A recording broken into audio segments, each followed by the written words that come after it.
Hello friends, welcome back to our channel. ఈరోజు మనం చూడబోయే చిత్రం పేరు జూడ్. ఇక ఈ మూవీ అయితే 17 అక్టోబర్ 2025 రిలీజ్ అయింది. రన్ టైం చూసుకున్నట్లయితే 139 నిమిషాలు.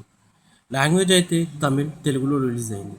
బడ్జెట్ చూసుకున్నట్లయితే 25 నుంచి 30 కోట్లు అని చెప్పుకోవచ్చు. లవ్ టుడే డ్రాగన్ విజయాల తర్వాత ప్రదీప్ రంగనాథన్ హీరోగా నటించిన సినిమా జూడ్. ప్రేమలు ఫేమ్ మమిత బేజు హీరోయిన్గా ఈ మూవీలో నటించడం జరిగింది. ఈ మూవీ అయితే చాలా బాగుంది. ఒక ప్రేమికుల జంట చూడాల్సిన మూవీ. ఇక love today dragon of return సినిమాతో తెలుగు ప్రేక్షకుల దగ్గరైన ప్రదీప్ రంగనాథన్ ఈ సినిమాతో కూడా ఆకట్టుకున్నాడు. తన శైలి, కామెడీ టైమింగ్తో పాటు స్టైలిష్ ఎలిమెంట్స్తో మరియు బలమైన ఎమోషన్స్తోనూ ప్రదీప్ రంగనాథన్ మెప్పించాడని మనం చెప్పుకోవచ్చు. ఇక ముఖ్యంగా తన పాత్ర పరిధి మేరకు చాలా బాగా నటించారు. ప్రదీప్ రంగనాథన్ నటించిన విధానం ఆకట్టుకుంది. హీరోయిన్గా మమితా బేజు తన నటనతో అలరించిందని చెప్పుకోవచ్చు. ఇక మిగిలిన నటినట్లు పర్ఫార్మెన్స్లు కూడా చాలా బాగున్నాయి. మరో ప్రధాన పాత్రలో నటించిన శరత్ కుమార్ తన పాత్రలో ఒదిగిపోయారని మనం చెప్పుకోవచ్చు.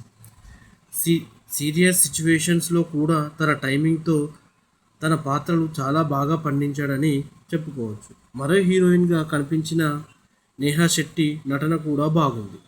దర్శకుడు కీర్తిస్వరన్ కామెడీ హైలైట్గా నిలిచిందని చెప్పుకోవచ్చు. గగన్ అనగా ప్రదీప్ రంగనాథన్ లవ్లో ఫెయిల్ అవుతాడు. కుందన అనగా మమితా బేజు పశుసంవర్ధన శాఖ మంత్రి అధ్యక్షులు. శరత్ కుమార్ అనగా కుమార్తె, గగన్కి మరదలు. అయితే తన మరదల్ని ప్రేమను గగన్ రిజెక్ట్ చేస్తాడు. ఆ తర్వాత జరిగిన కొన్ని నాటకీయ పరిణామాల నేపథ్యంలో మరదలిపై గగన్ మనసులో ప్రేమ పడుతుంది. నేరుగా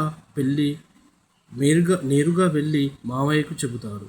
సంతోషంగా వారి పెళ్లి చేయడానికి ఆదికేశవులు సిద్ధమవుతాడు. ఆ తర్వాత గగన్ కుందన పెళ్ళి అవుతుందా? మరి ఈ మధ్యలో వీరి పెళ్ళికి వచ్చిన పబ్లిక్ ఏంటి? మధ్యలో పెళ్ళి వద్దని కుందన ఎందుకు అన్నది?